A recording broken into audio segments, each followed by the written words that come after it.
오늘 우리가 읽은 구약의 본문 말씀이죠. 이 열왕기상의 말씀에 보면 이 솔로몬에 대한 이야기가 등장합니다. 근데 여러분, 솔로몬 왕을 생각하면 떠오르는 하나의 단어가 있죠. 그것은 바로 지혜라고 할 수 있을 겁니다. 솔로몬의 지혜라고 아예 고유 명사처럼 부를 정도로 솔로몬과 지혜라고 하는 이 두 낱말은 하나의 연관성을 갖는 단어처럼 여겨지고 있는 것이 사실입니다. 오늘 우리가 읽은 이 열왕기상의 이 본문 내용 이 전체는 그 유래가 되는 하나의 이야기를 우리에게 전하고 있습니다. 솔로몬은 정성껏 하나님께 제사를 올려드리죠. 그러자 하나님께서 이를 기특히 여기시고 그에게 원하는 것 하나를 내가 들어주마 하고 그에게 소원을 이야기하라고 말씀을 하셨습니다. 이 솔로몬은 아직 왕으로서 부족한 게 많고 처신할 바를 잘 모르니 내가 나라를 온전히 다스릴 수 있는 지혜를 주십시오 라고 하나님 앞에 말씀을 드리지요. 이것이 바로 솔로몬이 왜 지혜로운 왕이 될 수 있었는가를 알려주는 하나의 단서가 되는 이야기입니다. 아주 단순한 내용이죠. 그런데 여기에는 똑똑해서 단순히 정사를 능숙하게 처리한 왕이었다라는 그 이상의 의미를 내포하고 있음을 볼 수 있습니다.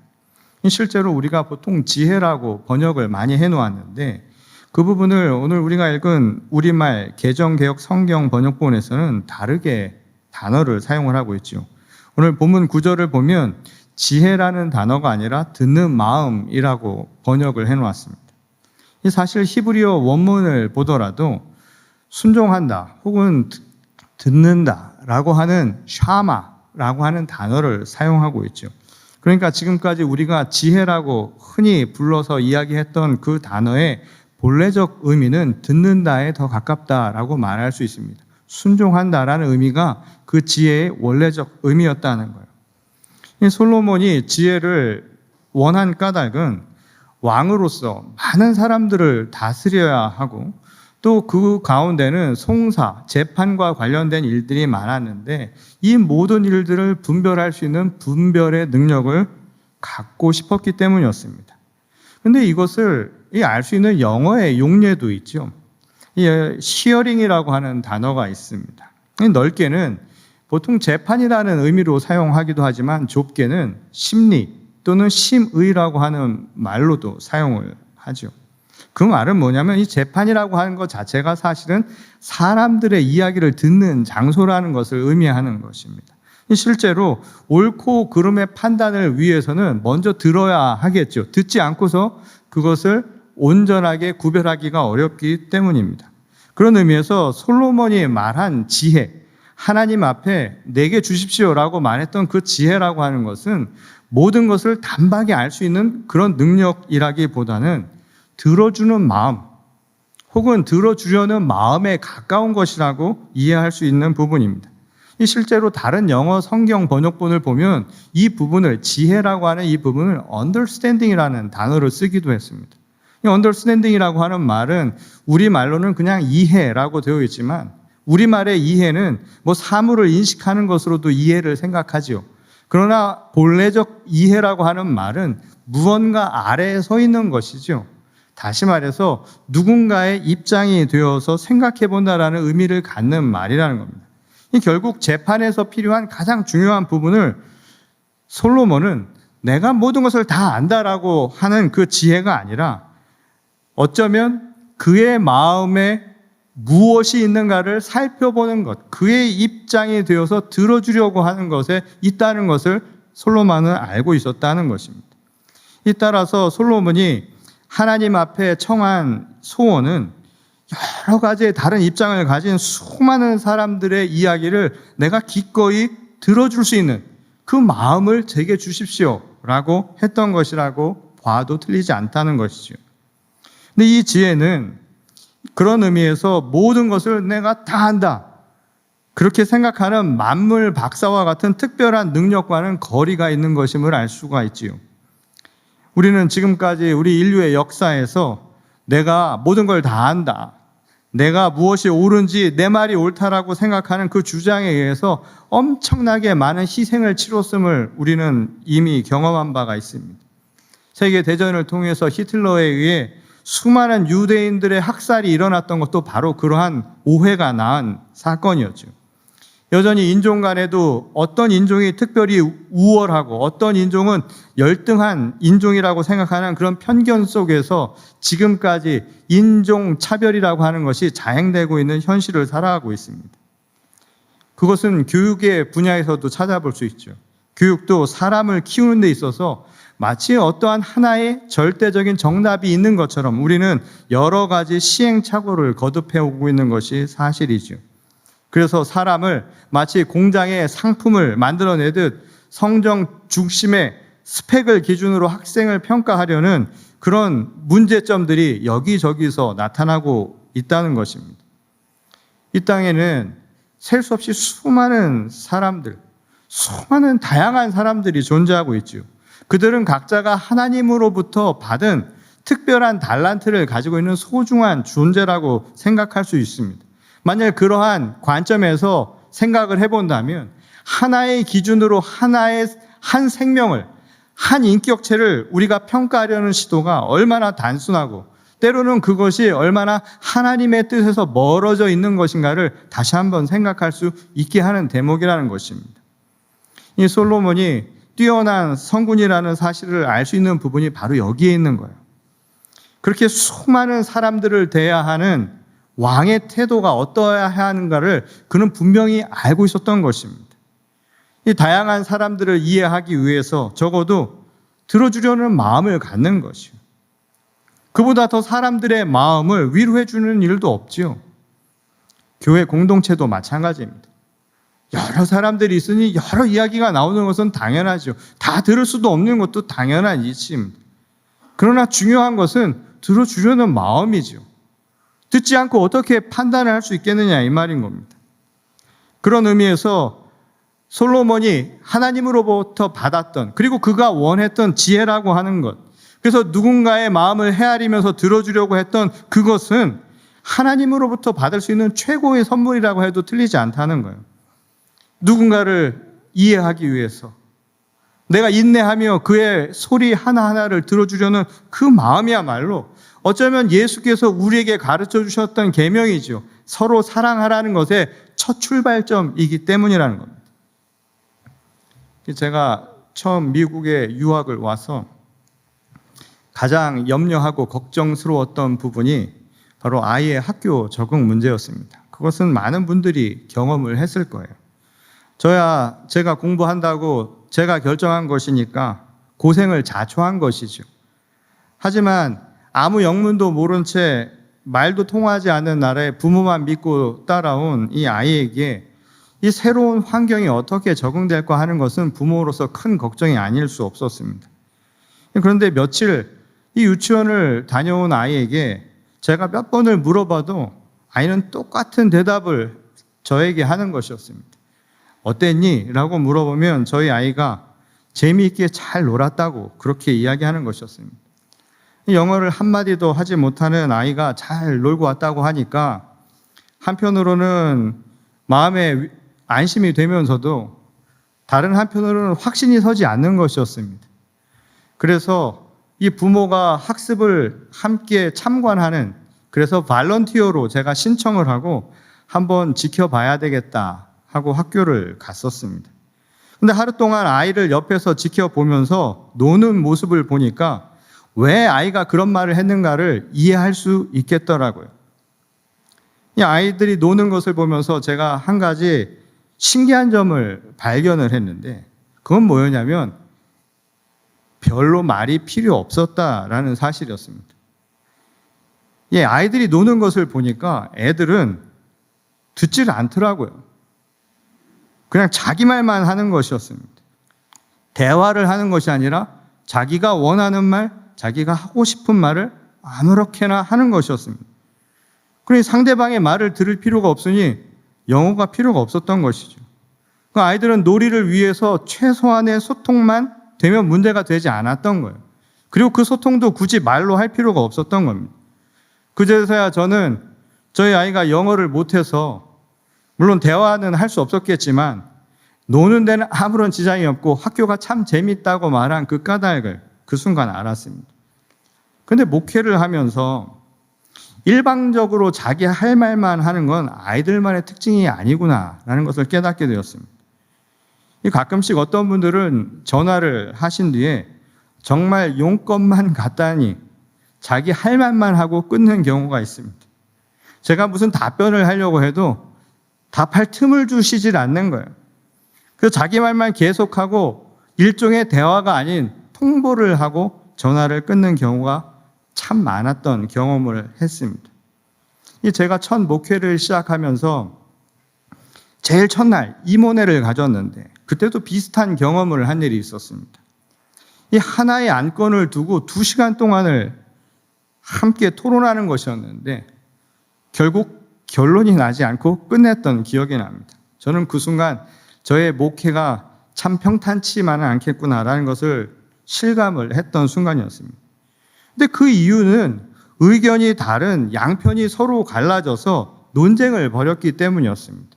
논쟁이라고 하는 것은 회의에 있어서 굉장히 중요한 부분이고 필요 불가결한 부분이죠. 그런데 제3자가 되어서 이 토론을 지켜보다 보니까 이 논쟁을 통해서 문득 재미있는 하나의 광경을 저는 생각하게 되었습니다. 왜냐하면 객관적인 입장에서 떨어져서 보니까 양쪽의 주장이 똑같은 말이었던 것이었습니다. 문제는 상대방의 말을 잘 듣지 않으니까 서로 같은 이야기를 하면서도 다르다라고 사람들은 생각을 했다는 거예요. 그래서 결국 동의를 구하지 못해서, 다시 말해서 마음이 합해지지 않아서 결론을 내지 못했던 것이었죠. 이 네덜란드의 유명한 철학자인 호이징가라고 하는 사람은 노동과 놀이라고 하는 것을 구별해서 우리에게 설명한 바가 있습니다. 어떤 행동에 있어서 목적이 따로 있으면 그것은 노동이라는 거예요. 반면에 그 행동 자체가 순수하게 목적이라면 그때부터 그것은 놀이라고 이 사람은 아주 단순하게 그 둘의 차이를 구별해서 설명한 바가 있습니다. 아이들이 말 통하지 않고도 즐길 수 있었던 것은 그들 행동 하나하나가 놀기 위한 목적이었기 때문입니다. 그래서 놀이라는 거예요. 그런 의미에서 2시간 동안 열띠게 토론한 논쟁, 그러나 아무 소득도 없이 끝난, 그러나 노동 같았지만 결실이 없었던 바로 그 임원회도 사실은 놀이와 똑같았다는 겁니다. 아이들은 재미있게 놀기라도 했지만 어른들은 2시간 동안 소득도 없이 아주 재미없게 그냥 그렇게 놀고 있었던 거예요. 이렇게 된 이유는 아주 분명하죠. 바로 듣지 않아서 그런 겁니다. 듣지 않아서 서로의 마음이 하나 될 수 있는, 서로의 마음을 확인할 수 있는 길이 없었기 때문이라는 거예요. 이만큼 상대방의 말을 듣고 이해하려는 노력은 결코 쉬운 일이 아니라는 것을 알 수가 있죠. 오죽하면 솔로몬에게 하나님께서 한 가지 소원만 이야기하라고 했을 때 솔로몬이 지혜를 달라고 이야기했을까요? 그런 의미에서 솔로몬의 지혜와 예수님께서 우리에게 말씀하셨던 계명, 사랑이라고 하는 것은 일맥상통하는 구석이 있다는 것을 깨닫게 되죠. 듣는 마음이나 사랑이라고 하는 것은 기본적으로 상대방에 대한 배려, 상대방의 존재를 먼저 알고 있어야 이 모든 것이 시작할 수 있다는 공통점을 갖고 있기 때문입니다. 그리고 그것은 서로를 하나 되게 만들 수 있는 힘이라고 말할 수 있다는 거예요. 다시 말해서 마음을 하나 되게 하고 통하게 하는 상태라는 점에서 우리가 지혜라고 하는 것과 그리고 사랑이라고 하는 것이 하나의 공통점이 있다는 것을 발견할 수 있게 된다는 것입니다. 오늘 신약의 본문 말씀은 이를 우리에게 자세하게 설명해 주는 말씀이라고 할 수 있습니다. 이 요한복음 3장 16절에서 요한은 예수 그리스도께서 이 땅에 오신 것을 하나님이 이처럼 우리를 사랑하셔서 이루어진 사건이라고 가르쳐 준 바가 있죠. 근데 그것은 이미 하나님께서 예레미야를 통해 알려주신 바를 이루신 일이었다는 것을 우리가 알 수가 있습니다. 이 예레미야 33장 3절 말씀을 보면 너는 내게 부르짖으라 내가 내게 응답하겠고 내가 알지 못하는 크고 은밀한 일을 내게 보이리라 라고 말씀하신 바가 있습니다. 그러니까 하나님이 세상을 이처럼 사랑하셔서 독생자를 부르신 것은 우리의 부르심에 대한 하나님의 응답이었다는 거예요. 그러니까 예수는 하나님께서 우리에게 응답으로 보내주신 그 사랑의 확증이라고 말할 수 있는 대목이라는 것이죠. 다시 말해서 이 사랑이라고 하는 것도 결국은 듣는 것에서부터 시작한 것임을 알 수 있는 말씀이라는 겁니다. 이에 대해서 오늘 예수께서는 이렇게 말씀을 하셨죠. 요한복음 6장 56절과 57절의 말씀입니다. 우리 같이 한번 읽어보겠습니다.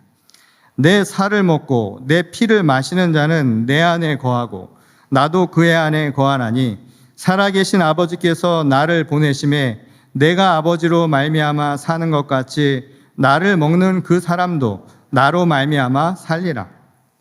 지금 예수께서 뭐라고 말씀하시는가 하면 예수님은 자신을 이 땅에 보내신 아버지로 말미암아 살고 있다라고 말씀을 하셨습니다. 이 말은 무슨 뜻이냐면 결국 예수님은 아버지의 뜻에 따라 아버지의 뜻을 듣고 따른 것뿐이라는 거예요. 다시 말해서 하나님의 명령, 하나님의 말씀을 듣고 그것을 그대로 순종하며 행한 것이 예수님의 삶이었다라는 것을 가르쳐주는 말씀이라는 겁니다. 근데 예수님은 이것이 무엇과 같으냐면 하나가 된 상태라고 이야기를 한 거예요. 아버지와 내가 하나가 된 상태라고 표현을 하신 것이었습니다. 그것은 다른 것이 아니라 아버지의 말씀을 내가 듣고 그것을 그대로 따른 것, 순종하는 것, 이것이 곧 아버지와 내가 하나가 된 마음이 통한 상태로 이렇게 표현을 하셨던 거예요. 그리고 예수께서는 여기서 멈추신 것이 아니라 아버지 하나님과 그리스도가 하나가 된 것처럼 하나의 마음을 가진 것처럼 우리도 하나님과 그리스도와 하나가 되고 나아가서 우리 서로 간에 하나가 될 수 있는 길이 있다고 알려주신 것이었습니다. 그것은 아버지께서 우리의 부르짖음을 들으시고 그리스도를 보내어 주신 것처럼 우리도 똑같이 들어야 한다는 거예요. 바로 그 사랑의 시작을 함께 행하라는 겁니다. 그것은 다른 것이 아니라 하나님이 우리의 부르짖음을 들은 것처럼 우리도 하나님의 소리를 들으라는 거예요. 곧 그리스도를 듣는 것이죠. 곧 복음을 듣는 것입니다. 그것이 바로 우리가 하나님께 응답하는 길이라고 예수께서 말씀하셨죠. 이것은 사도 바울도 우리에게 가르쳐 주신 바 있는 말씀입니다. 이 로마서 10장 17절에 보면 바울은 이렇게 고백한 바가 있죠. 그러므로 믿음은 들음에서 나고 들음은 그리스도의 말씀으로 말미암았느니라. 오늘 우리가 하나님께 절규한 그 응답으로 그리스도 예수를 우리는 얻었습니다. 그리고 그 그리스도를 통해서 하나님이 우리에게 약속하신 생명을 얻게 된 거라는 거예요. 그리고 우리에게도 똑같이 아버지와 아들이 하나가 될 수 있는 길을 가르쳐 주셨던 겁니다. 그것은 다른 것이 아니라 우리도 들으라는 거예요. 하나님의 말씀을 들으라는 겁니다. 복음을 들으라는 거예요. 그리고 그 복음이 살아서 우리에게 나타난 사랑의 확증인 예수 그리스도를 따르라고 하신 말씀이었다는 겁니다. 곧 듣고 순종하는 것, 이게 우리에겐 바로 믿음이죠. 그 믿음이 하나님이 우리를 사랑하신 방법을 우리가 하나님을 사랑하는 또 다른 방식으로 표현한 모습이라는 거예요. 곧 믿음이 우리에게는 하나님의 말씀을 듣는 것이니 지혜요. 그리고 하나님이 우리를 지극히 사랑하셔서 그리스도 예수를 보내신 것처럼 응답한 방식이니 우리도 하나님의 말씀에 응답하는 그 믿음이야말로 하나님을 사랑하는 길이라고 가르쳐 주신 말씀이라는 겁니다.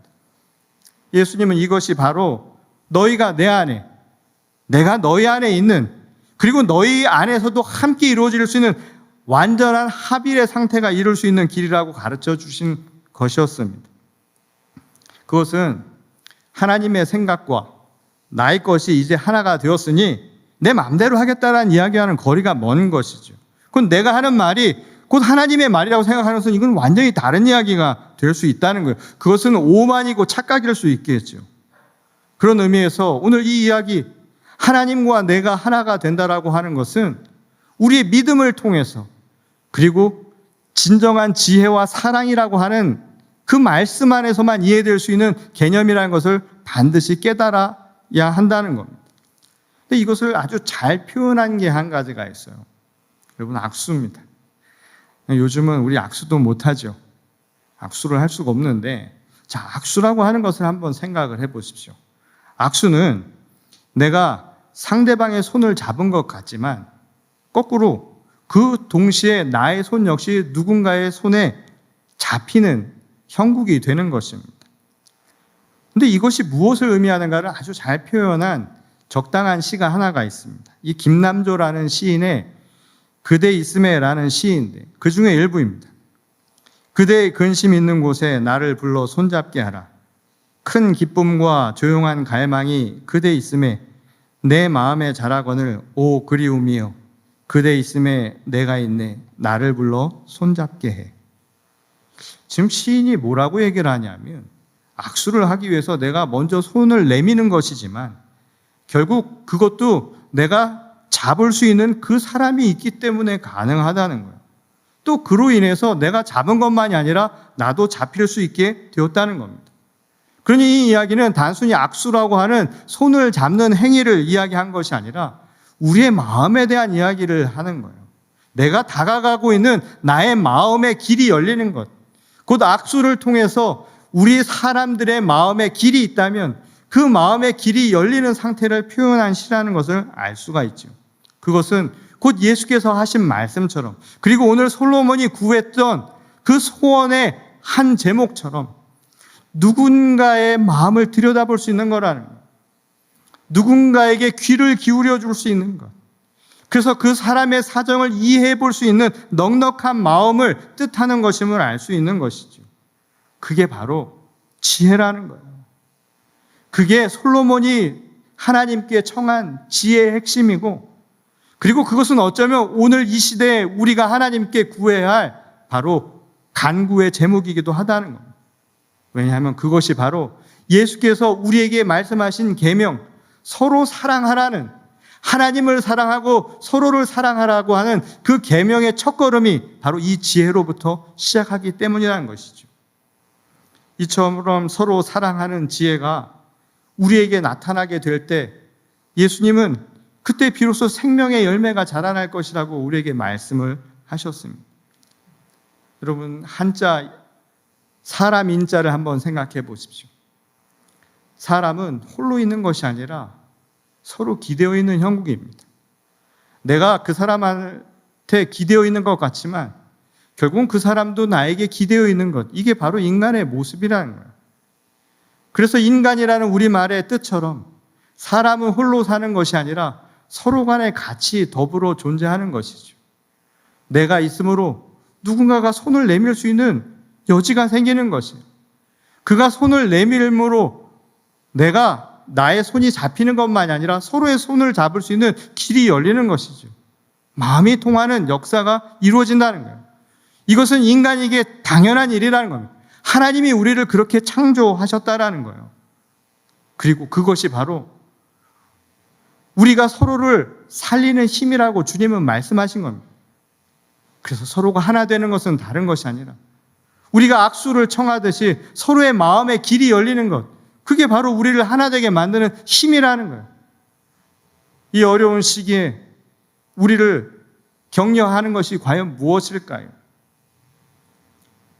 제가 많은 분들의 임종을 곁에서 지켜보면서 든 생각입니다. 인생의 마지막 순간에 가장 필요로 하는 것은 다른 무엇이 아니었습니다. 옆에 누군가 있어주는 것. 바로 그것이 그를 가장 격려해주고 위로해주는 것이었습니다. 손을 잡아주는 것, 그것만이 그가 마지막 눈을 감을 때 가장 마음을 위로해주는 힘이었다는 거예요. 그리고 그를 완전하게 위로해주는 것은 인간의 손으로만 끝나는 것이 아니죠. 그 순간 우리를 잡고 계신 하나님의 놀라우신 은총입니다. 이것이 바로 오늘 우리를 살게 하는 진정한 힘이라는 것입니다. 지난 76년 전 우리 민족은 일제 식민 지배 속에서 신음하고 있었습니다. 하나님은 그 신음을 물리치지 아니하시고 들으시고 우리에게 해방이라고 하는 응답을 허락해 주셨죠. 그것은 하나님으로부터 온 지혜의 사랑의 표현입니다. 그러나 그것은 단 한 번에 이루어진 것이 아니었습니다. 그것을 위해 수고한 많은 사람들, 눈물로 호소하며 자유를 쟁취하기 위해서 함께 부둥켜 안고 몸부림쳤던 사람들의 노력, 서로 간에 서로의 마음을 살펴주는 그 격려와 위로를 통해서 나타난 역사였습니다. 오늘도 우리에게 똑같은 상황들이 전개되고 있습니다. 우리가 경험했던 그 아픔을 지구촌 곳곳에서 경험하고 있는 수많은 사람들이 있습니다. 오늘 하나님은 분명 그들에게 응답해 주시리라 믿습니다. 근데 그 응답은 하나님이 단번에 마치 마술처럼 이루어지는 것이 아니라 바로 우리를 통해 역사하시는 것입니다. 그런 의미에서 오늘 우리에게 가장 필요한 것은 하나님의 지혜가 아닐까요? 누군가의 고통에, 누군가의 신음에, 누군가의 아픔에 함께 귀를 내어주며 격려해주고 위로해주려는 그 마음, 그것이 바로 사랑이 시작하는 출발점이 아닐까요? 어쩌면 오늘 솔로몬이 구한 그 기도처럼 오늘 우리에게 만일 하나님께서 내가 원하는 것이 무엇이냐고 물을 때 과연 우리는 지혜라고 말할 수 있는지 다시 한번 오늘 우리 자신을 되돌아보는 이 시간이 될 수 있기를 소원합니다. 그리고 바라기는 하나님 저에게도 지혜를 주셔서 아파하는 자들의 마음을 위로하게 하시고 상처난 자의 마음을 함께 싸매할 수 있는 그런 위로의 격려의 마음을 갖게 하소서.